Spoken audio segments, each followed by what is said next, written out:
Welcome back to the Marvel Movie Minute, a daily podcast which we smash apart the films in the Marvel Cinematic Universe into 1-minute chunks so we can analyze them in scrupulous detail. I'm Kyle Olson from the Road to Infinity podcast. Hey, and I'm Rob Cabasco, and this is a part 2 of a cold open conversation we had many minutes ago. Do you remember we talked about the, like if you were being chased, right? Yeah.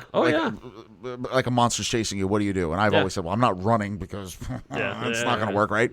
Stand and fight. There's no comedy insinuated with this. Have you ever been in a situation where you were out in public and you thought, oh, something really, really bad is about to happen?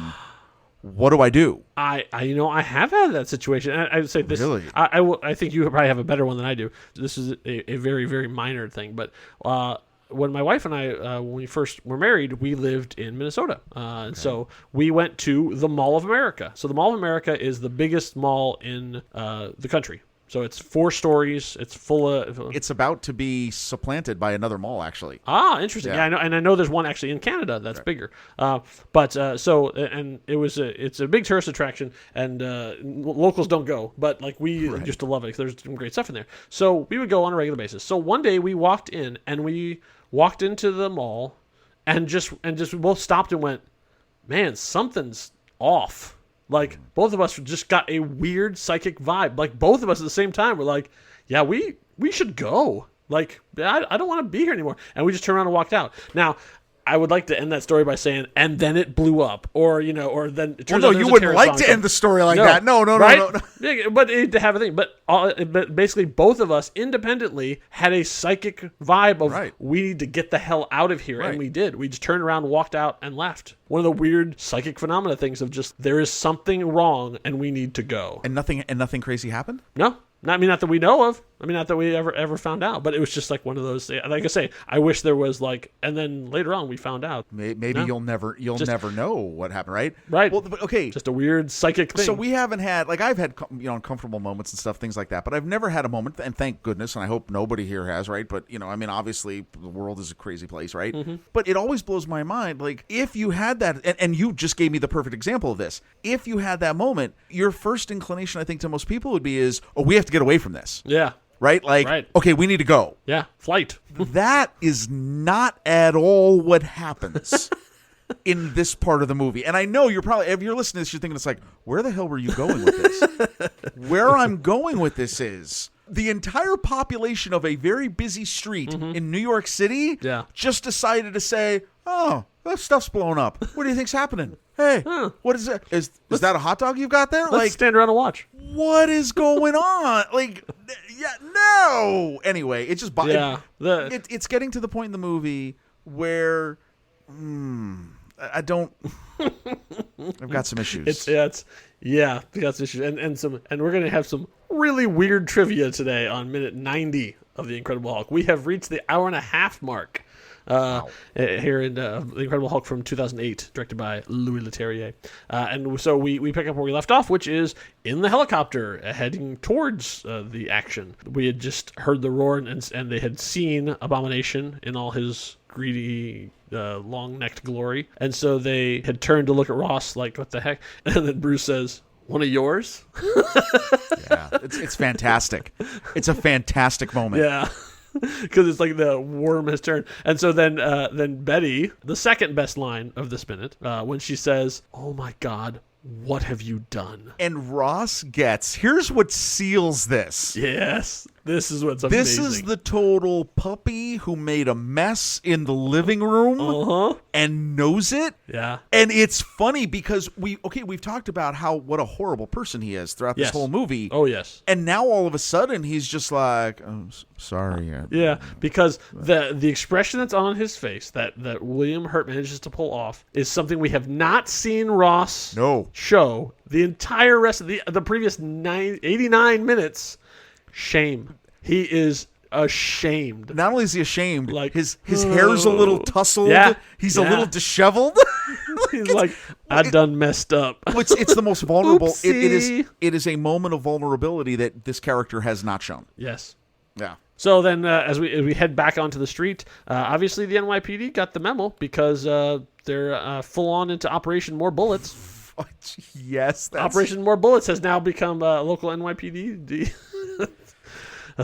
Shooting the thing. Okay, so then they cut to the shot of Abomination, and Abomination is just backhanded dudes. Oh, no. Like, just they're flying in the air. And these people, I mean, let's be honest. They are dead. Yeah, they're dead before they hit the ground. These people are not, no, they didn't survive. But before you mourn these people, I can tell you that a really, really unusual piece of trivia came from the commentary track. Because, in fact, all those people who died were not multiple people. They were one person. What? And that one person was famous comedic actor Ben Stiller. Wait. What?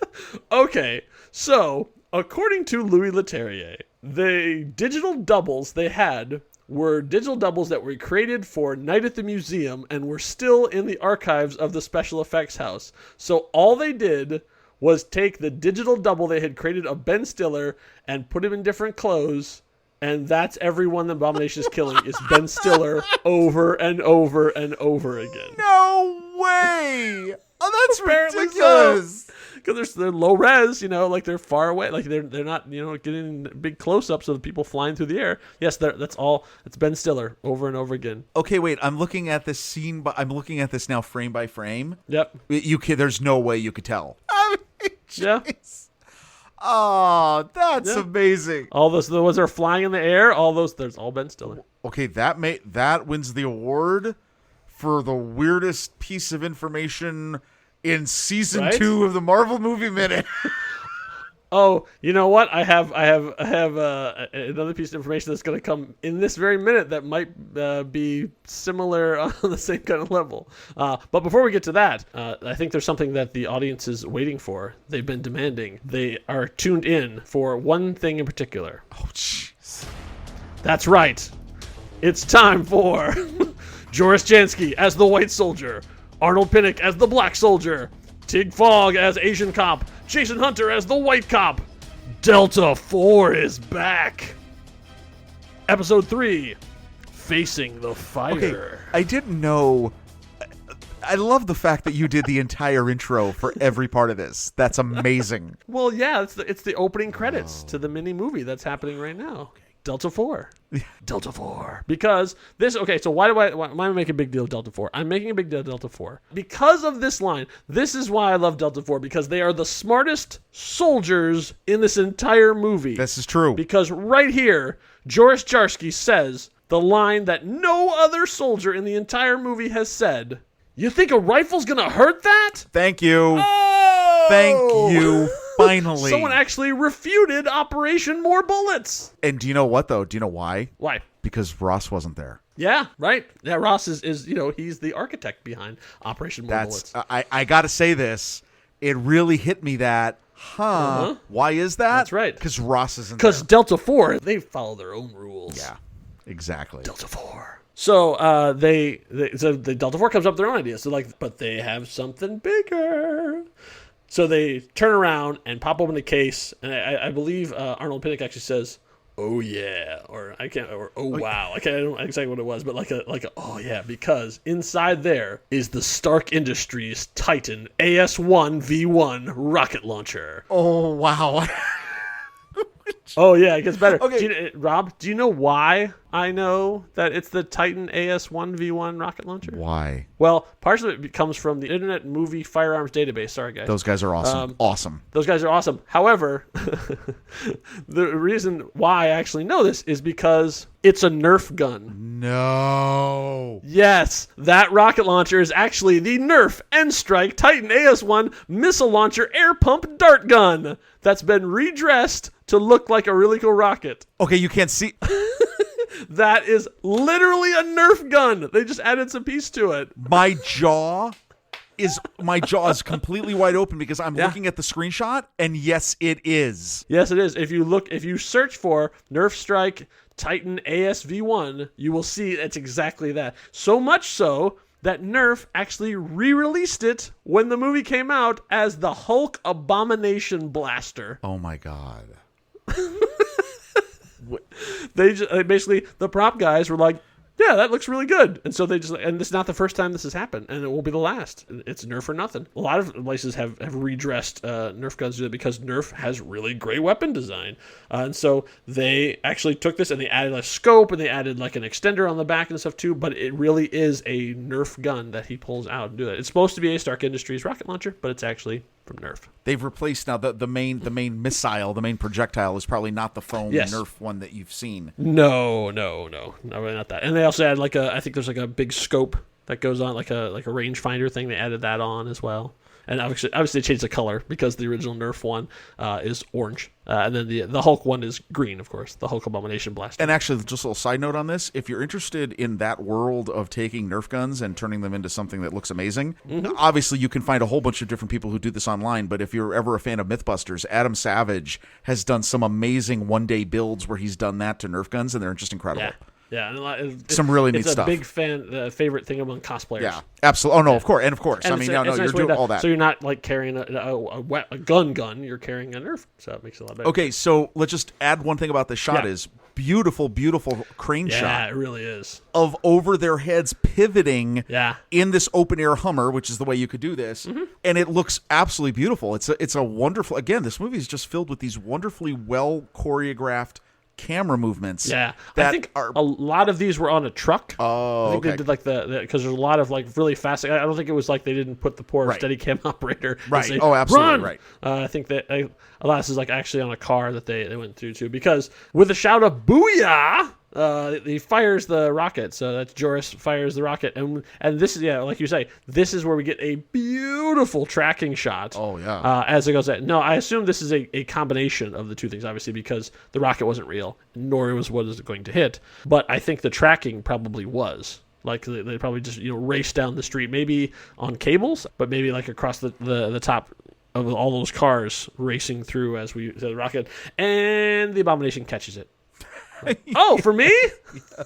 Oh, what's this? A snack? Like, right?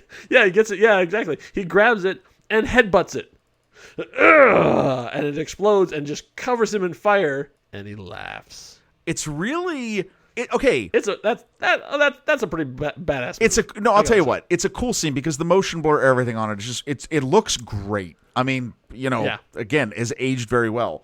Let's put the design of the character, notwithstanding. Aside. But okay, it really does. There's another good thing in addition to the voice. We really get a personality. Yeah, it's rare that you get such a villain character like this, like a beast character, that really has a personality. And this personality is, yeah. Wait till you see what I'm going to do to you. Which it's surprising. Okay, so then let's try and unpack that a little bit. So yeah. So this is another problem that I have with this movie. So early on in this movie, there was a very important scene. It was somewhere around the 20s where it was the courtship of Betty's father, around in there, where Blonsky says basically if I had the brain I have now and the body I had 20 years ago, that's a guy I wouldn't want to fight. That's not this. The idea of a military Hulk, a focused tactical, like a soldier. Right. But that's not this. So, like, where is Blonsky's head right now? What is going on with him, too? Because I cannot fathom what his agenda, what his thoughts, what is going on in his head right now. Beyond just the fact that, like, hey, I strong now, I throw things. Oh, no, it's all bravado. Okay. That's all. I literally think it's that simple. It's all bravado. That's it. Just showing off? Yes. No, and just because of what we just said, he catches, and he doesn't see it even coming. Yeah. He purposely, they're almost, because, okay, well, how does this scene play out? Yeah. In this, 2 seconds. The missile, you see the missile come up. It comes right up behind him. He turns around at the absolute last moment to catch the missile and then headbutt it. He knows the missile's coming. Mm-hmm. The implication is he's intentionally waiting to the last possible moment because he can. And then he headbutts it. And not only does he headbutt it, okay, he also allows himself to be covered in the propellant and the explosive material so that it can make him look really scary. This is a villain who is based nothing more in clear machismo. This is what I'm doing. So I guess what is his bigger goal here? Okay, so So Marvel has a bad habit of, let's take the hero, make him a little bigger with the exact same powers, and they fight. And that's what happens in a bunch of their movies. Right. Until they sort of went, oh, maybe we could try something different. So we saw it literally just happen at the end of Iron Man. But Obadiah Stane had a definite, agenda and stuff that he would go into. Right, motivation. And also, he needed Tony out of the way so he could run the company, that kind of stuff. I don't get what Blonsky is doing here. Like, okay, so we've had I finally got what I wanted, which is I'm as powerful as the Hulk. So now I'm going to flip cars and catch rockets. Ha-ha! There's that military mind at work. What is his goal here? The goal has been compromised. Because now he's on his third hit of this stuff. Okay. I think the implication is, okay, maybe going a little too deep on this, but I think the implication is that each one of these times that he's taken the dose, it's compromised his thinking. He's not a soldier because he's not obeying commands. He's, you know what I mean? Like, all of this thing is all just about, I want to destroy things and kill people. So that's all. Is it that, or is he trying to draw out the Hulk? And if he's trying to draw out the Hulk, why is he trying to draw out the Hulk? With the intention of getting the Hulk. I'm sorry. Yes, absolutely. Okay, yes. Why? Why does he, at this point, why does he want the Hulk? He has what he wanted. He has the Hulk's power. So why does he even care about the Hulk? Oh, it's revenge. Well, the Hulk did. Revenge for what? He Stretch Armstronged him in the chest and put him through a tree. What do you mean? Okay. Yeah. But he jacked him in the bottling plant. Oh no, doesn't everybody in the inner circle, not the world, but doesn't everybody think that the Hulk has been cured because Blonsky slapped him around? Bruce thinks he's cured. Ross thinks he's cured. Oh, Blonsky thinks he's cured. Well, so. Oh, wait a minute. I don't know. This is probably my number one problem with this movie is that it gets to this part and it's just like, I throw things. Come fight me, Hulk. This is not Blonsky at all. Wait, you've thrown me for a loop. He knows that. Yeah. Because they talk about this in the commentary, too. But they talk about the fact that, according to Louis Leterrier, Bruce thinks he's cured. Well, and Blonsky would know that. And Blonsky was know because he was right there. He slapped him around and nothing happened. And he knows he's in captivity. And he talked to the doctor and stuff, too. I mean, I don't know. This is where the movie starts to fall apart for me because it just becomes... This is where? Two big green action figures slamming... No, like in Act 3 of course. We're leading up to what everybody's waiting for, which is two big green action figures slamming into each other. Yeah, reason. This is one of those moments where, I mean, if you had said this during production, they would have said, "Yeah, exactly. Yeah, go ahead. Get another donut. Yeah, get out of here. You're fired, writer. Get out of here."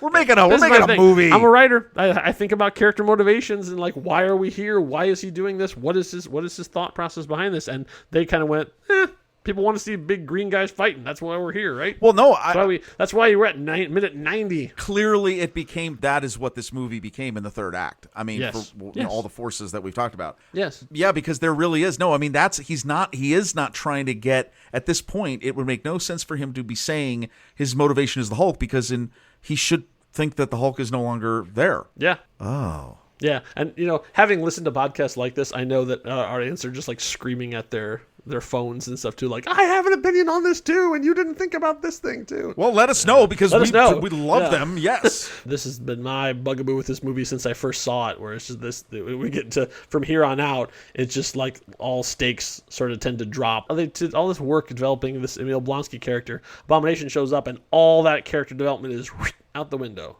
This literally could have been anybody. Yeah. This could have been any character in the movie turned big and green. I mean, could have just had any soldier that just wander into like, hey, what are you guys doing with that guy on the table? And oh no, I've been exposed to a thing, and now I'm a monster. Rawr! I mean, you know who would have been awesome for this? Leonard. Yes. Exactly. Leonard would have had more. Betty would have had more emotional stakes. Ross would have had more emotional stakes as the monster too. Like they did all this work with Blonsky and then completely threw it out the window because it means nothing. Yeah, that is weird. Oh wow. Oh, I'm gonna have to think about Spar. This it should have been Spar. Spar smash. Speaking of which. Is there anything else left in this minute? Is that it? Basically, Ross says, "Get out of there, soldier." Which it's like, that's nice. There's two soldiers there, jerk. But fine. This Delta 4. How about all four of them? come on, man. And what is they Delta tried to back Ford? away. Yeah. But the yeah, problem go is because they had taken that bad turn. I blame Jason Hunter. He was the guy behind the wheel. And they lost a wheel. So Humvee lost a wheel, and Blonsky got away. No. The wheel falls off, and so they try back away, and Sparks is up too. And then Blonsky starts making a beeline and starts to basically just like flipping cars out of his way as he comes running down the way, like headed directly for them. Like, you gonna shoot me with a rocket? Okay. And let's have a talk. And my really annoying part of this minute, well, now in addition to the part that you just mentioned about his motivation, as you're seeing all of this happen, explosions, cars flipping, everything, yep, the sidewalks are crowded with bystanders. I know. What is wrong with all of you? Yeah, they not even have their phones out like they would now. No, that's not what you're running away. Yeah. Big What green is the scaly deal? thing with a giant neck. Get out of there. No, it actually... But look at the weird spines on his back. I want to get a picture. It actually, I found it annoying because I'm like, that's ridiculous. I mean, even when, I think I might have forgotten this mention in a previous minute because I made the hot dog reference. Yeah. We saw him like bowl with a hot dog cart, yeah, right? That's like, right. That's the abomination. Yeah. Like, if you saw something do that, no, I'm out of here. I'm gone. I'm going down to the next block. Yeah. Like, come on.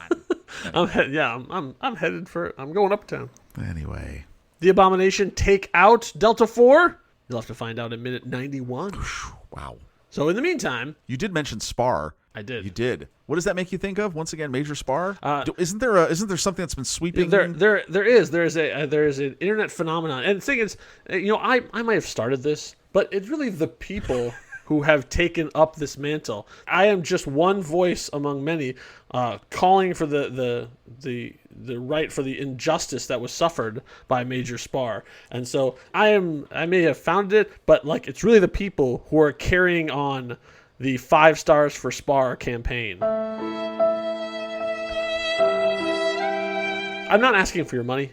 All I'm asking you to do is go to your podcatcher of choice and leave a review for the Marvel Movie Minute. Put down 5 stars in the review. Just put 5 stars for Spar in honor of the sacrifice you made. The most sensible of military people, next to Joris Starsky, the leader of Delta 4.